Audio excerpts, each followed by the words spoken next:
Good day, everyone, and welcome to Exposing Expat Scammers Philippines.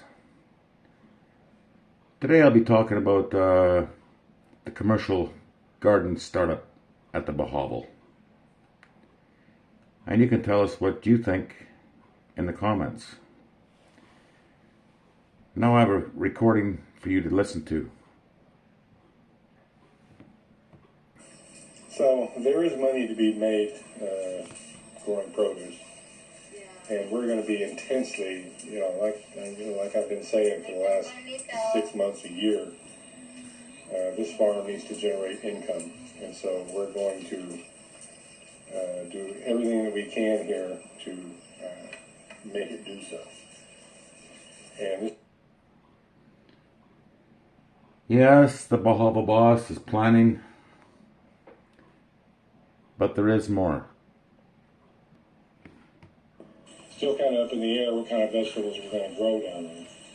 But as you can see from 2 rows of cucumbers, the kind of income that can be generated. Imagine about 2,000 square meters. And imagine the kind of income that could be generated from that. So we've still got this area. Well, now he's talking big things, isn't he? Yes, he's talking about 2,000 square meters. Like he's talking about the rice field, making that into a garden. But yeah, there's more. But I'm going to get up early in the morning before it gets hot, because I just can't do it in the heat anymore. I'm going to bring down my 4-inner hoe, and the long-handled hoe, and I'm going to start cleaning this area here in anticipation of putting all this area here in peppers. I guess he's going to hit the ground running tomorrow morning, eh? Yeah, and there's more. I've just got to get this area cleaned. This is going to be quite the little project here. Because not only does this all have to be cleaned, and you know, we could hire it done, and it would get done. But in the absence of a rototiller, I'm going to do this with a hoe. The Philippines. Now, everyone heard that, I hope, because a commercial garden needs a rototiller, right? Now listen to his final words. So those are the goings on and the plans. We're going to start making some money on this produce, on this farming from the ground side of things. Well, the fat farmer is making big plans, it seems. So let's talk about this. Why? Yes, why? Has it taken literally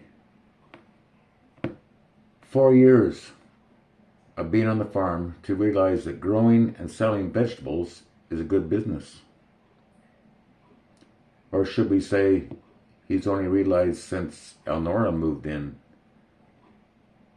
and seeing her garden and vegetable harvest videos that he realized growing and selling vegetable is a good idea?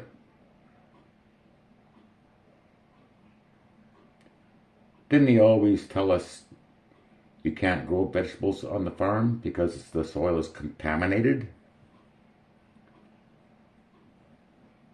But before he made the statement, didn't they grow vegetables on the farm using consing before? Now Fat Gina has grown some cucumbers and sold some. So I guess the penny has dropped with Brian that there is money to be made. And now the farm is going to ramp up, growing even with contaminated soil.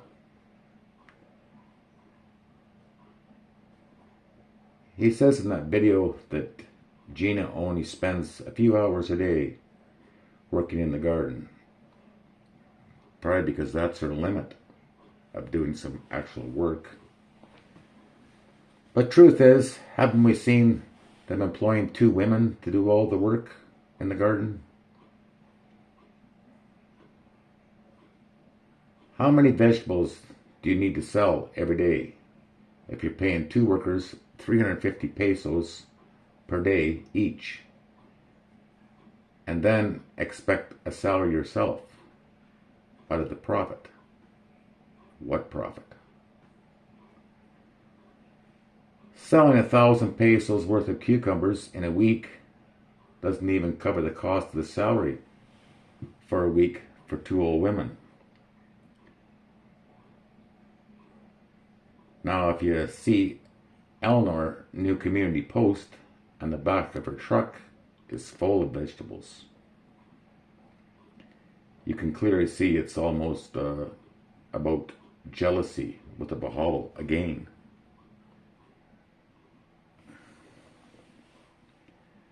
YouTube's drying up, isn't it? And they're scrambling for anything to make a few pesos now. Even Brian says that he's been saying for 12 months that the farm needs to make an income to carry itself. But wait, hasn't he told us before that his farm is profitable and a commercial farm, unlike the hobby farmer in Mindanao? How is he going to run a vegetable farm that uses a lot of labor, plus have tilapia, and of course the upcoming big shrimp tanks being built and looked after, and run canos? Yeah, canos. But never seems to learn to consolidate his ventures into just one thing and make it work before moving on to the next one. And that's why he fails over and over, again and again. Oh, yeah.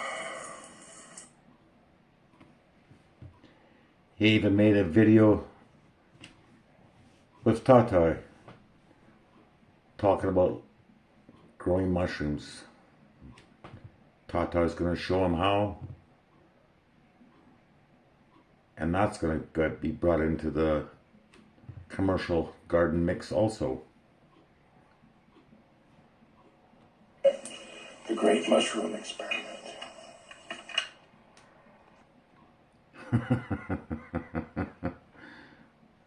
Oh, that guy makes me laugh.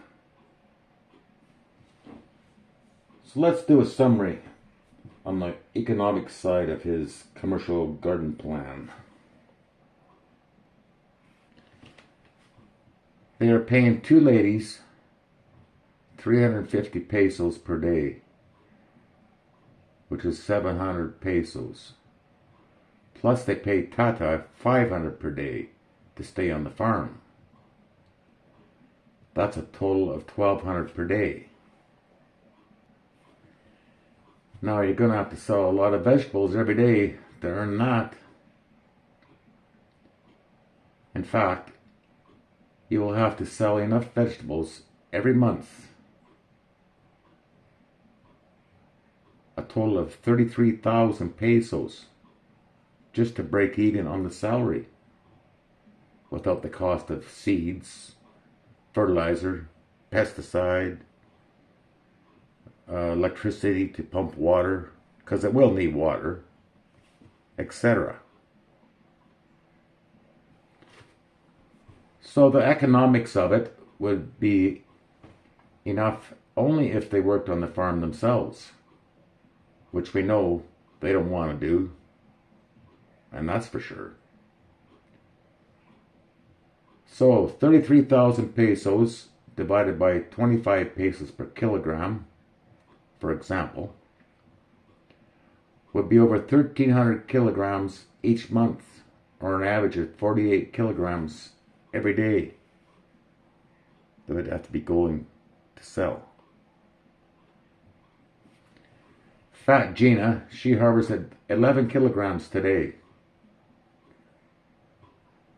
Now that's not every day this week, but today only. He did say an average of 7 a day. So to get 48 kilograms every day would be a huge garden with a lot of work every day. So what do you think about that, fat man? I don't have the ambition. So Brian, fat farmer, it's quite obvious you haven't thought this out very well. You haven't got a business plan. Can't run your business any better than that, so that's what happens. Use your brain. Come on. Use your brain. Okay. So I just went over it all and explained to you. I hope you were listening to that, fat farmer, because it appears like you're just setting yourself up for another fail.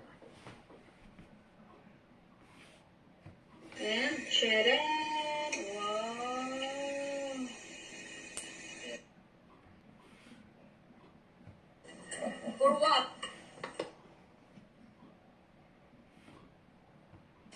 Stay tuned, everyone. The adventure continues.